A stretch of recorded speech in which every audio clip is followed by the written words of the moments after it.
I've never been more scared in my whole life.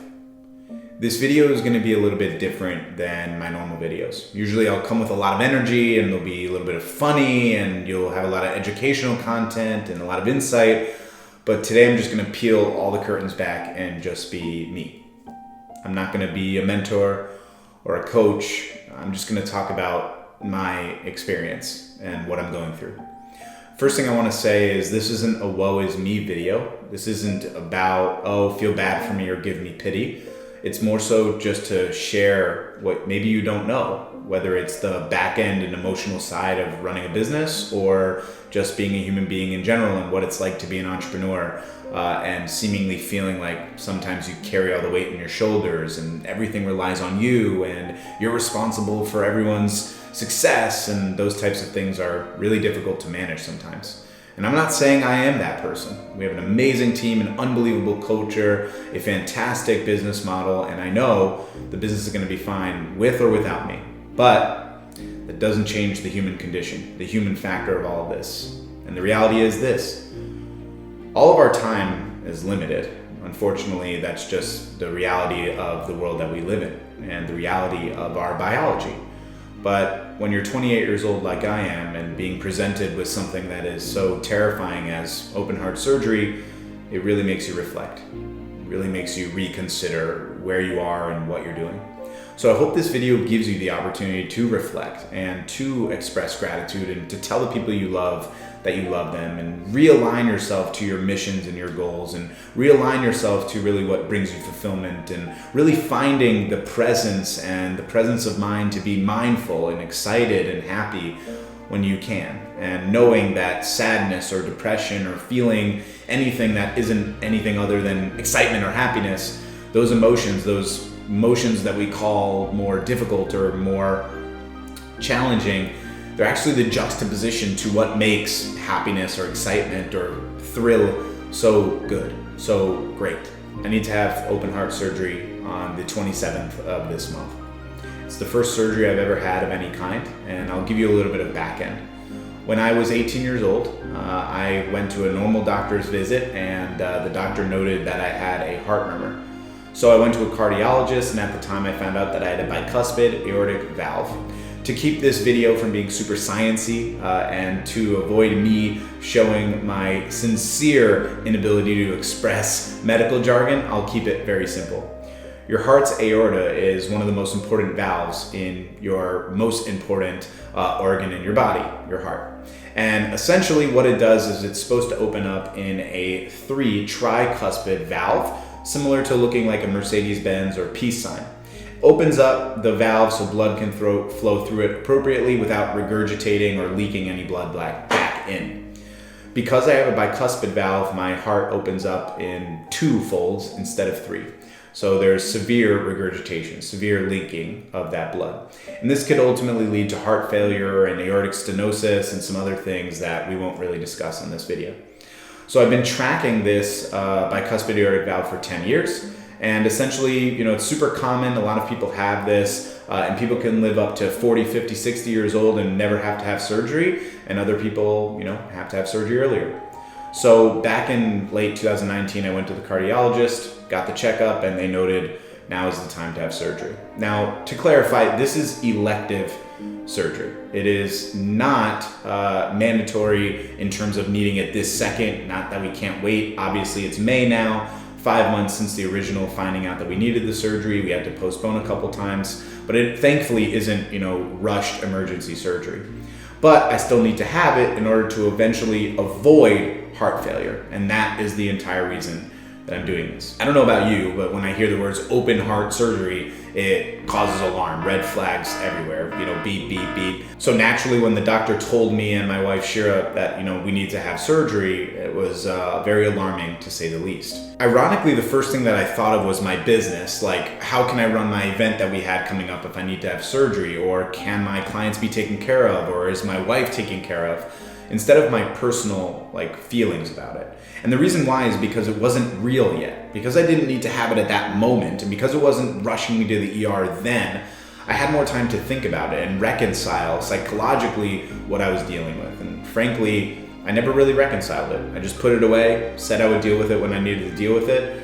And here we are 5 months later, after having my surgery consult last week and finding out this is legitimate open heart surgery, 100% chest fracture, opening it up, getting cleaned up, switching the valve with a mechanical valve, and then staying in the hospital for 4 to 5 days after, and potentially having a healing process of 2 to 3 weeks, and then feeling normal maybe 3 to 6 months down the line. And I've never done anything like this, though. The worst I've ever had was breaking my pinky. I don't know if you can see it, but it's kind of like ridged and strange. I broke it when I was younger playing football. That's the extent really of me going under. I did my pre-tests for the surgery, which was very alarming and very challenging. And now going under the knife for the first time is something that I'm terrified of. For me, the one thing that I'm really comfortable about moving into this surgery, knowing that I'm going to be out for probably 2 or 3 weeks, is knowing that I put in the back end processes, systems, and operations, knowing that our team, Shira, Brian, Kemet, Andres, John, the whole team is capable of handling what they need without me. And that does provide me a bit of a respite in my mind. So I can focus on my health and what I need to do as opposed to my client's success. So I know I'm not letting them down because of the work I've put in. And I hope you take a lesson from that to build a real business with foundational systems. So now that you have some of the backstory and understand what I'm dealing with, like I said, again, this video isn't about pity or anything like that. I certainly appreciate any comments or show of goodwill or appreciation. I am a person just like you, even though sometimes I can put up a front and be this strong person and give everything I've got.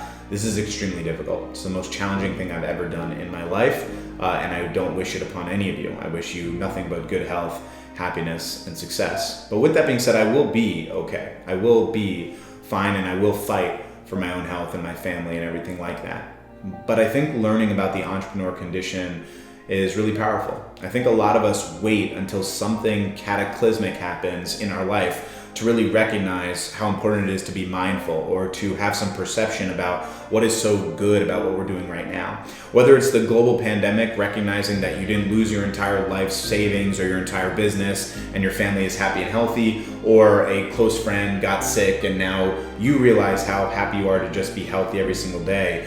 Whatever it takes for you to have a little bit of clarity and a little bit of understanding of being mindful for gratitude, that is the ultimate goal of this video. To showcase your gratitude.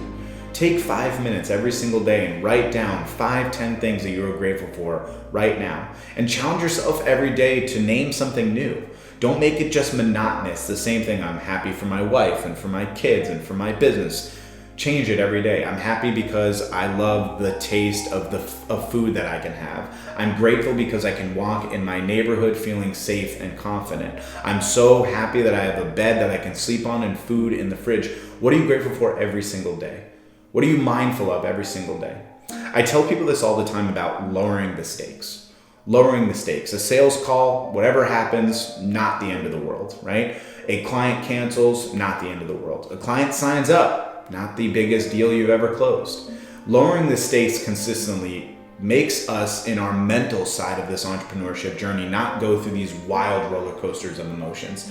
Excitement, happy, dreadful, terrible, angry, excited, horrible day, depressed, anxious, stressed, happy, overjoyed, etc.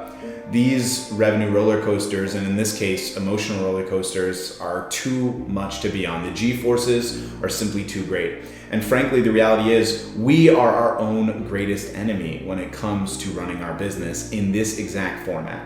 Because emotionally, we consistently are taking hits all the time. We are getting battered and beaten. And just because you can't see the bruises on your face and because you can't see the impact it's having inside of you, you keep pushing forward. But if you were to look up a UFC fighter after his fight and how bloody his face is in the stitches, it might give you some perspective as to that's what's happening inside when you're on that roller coaster. And right now, 100% transparent, that's what I am. I don't have any bruises on my face or any scars yet, and I certainly don't have the one here yet, and I'll show it to you when I can. But inside, I am battered and beaten. I am at the thinnest edge I have ever been in my whole life. I am stressed to the maximum. I am scared every single day. I'm scared of my own life. I'm scared for my wife. I'm scared for my family. I'm scared for you. I'm scared for the people that look at me to be someone of strength, because sometimes I need someone to be of strength. Asking for help is not a sign of weakness. It is a sign of strength. I don't know ultimately if this video was valuable for you or resonated with you or made any impact, but at the end of the day, I made this video just as much as for me as I did for anyone out there. I hope this video gives you the opportunity to have some perspective, to lower the stakes, to feel more confident and grateful for what you're doing every single day. It's not just about the amount of money you have in your bank account. It's not just about the people you have in your life. It's so many other factors that you are probably not considering every day. So I'll end with this. Thank you so much for being here with me. Thank you for caring about me. Thank you for being concerned for me. The ultimate thing I want you to do is showcase love to someone today. Showcase love to yourself and be incredibly grateful and mindful for what you have right here, right now.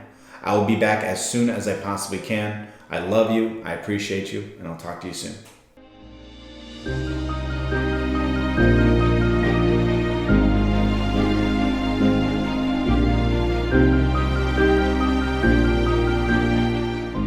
The ultimate thing I want you to do is showcase love to someone today. Showcase love to yourself and be incredibly grateful and mindful for what you have right here, right now.